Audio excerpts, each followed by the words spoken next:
তীব্র গরমে এক ফোঁটা বৃষ্টির জন্য আল্লাহর কাছে প্রার্থনা করলেন চুয়াডাঙ্গাবাসী।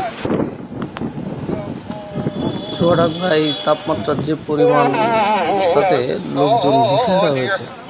তাই এই গরম থেকে বাঁচতে মুসল্লিগণ আল্লাহর কাছে প্রার্থনার উদ্দেশ্যে একটি স্কুল মাঠে একত্রিত হয় এবং সকলে আল্লাহর কাছে এক ফোঁটা বৃষ্টির জন্য প্রার্থনা করেন।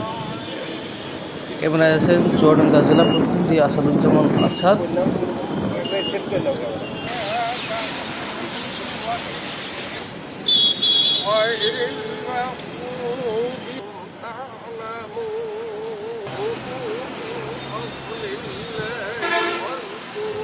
আসসালামু আলাইকুম রাহমাতুল্লাহ।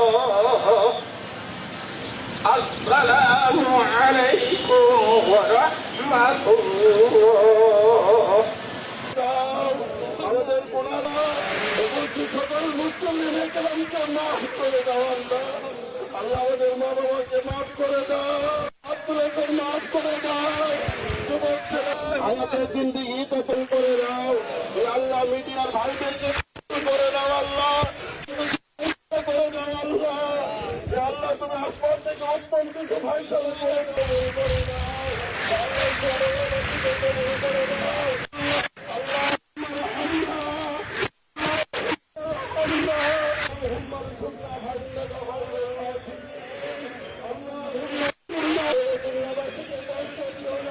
আল্লাহ পাক কোরআন এবং হাদিসে বলেছেন যে মানুষের গুনার কারণে আমি অতিবৃষ্টি, অনাবৃষ্টি, খরা, বিভিন্ন যে আযাব দিই আমি মানুষকে।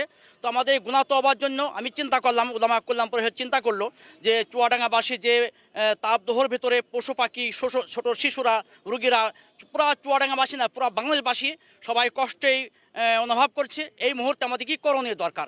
এই মুহূর্তে আমাদের করণীয় দরকার সমস্ত ধর্মপ্রাণ মুসলমানকে নিয়ে, উলামা ইকরামকে নিয়ে, হাজীদেরকে নিয়ে, মাদ্রাসা শিক্ষক, হাফেজ, সকল ধর্মপ্রাণ মুসলমানকে নিয়ে আমরা একটা আল্লাহর কাছে ইস্তেগফার করি, দোয়া করি।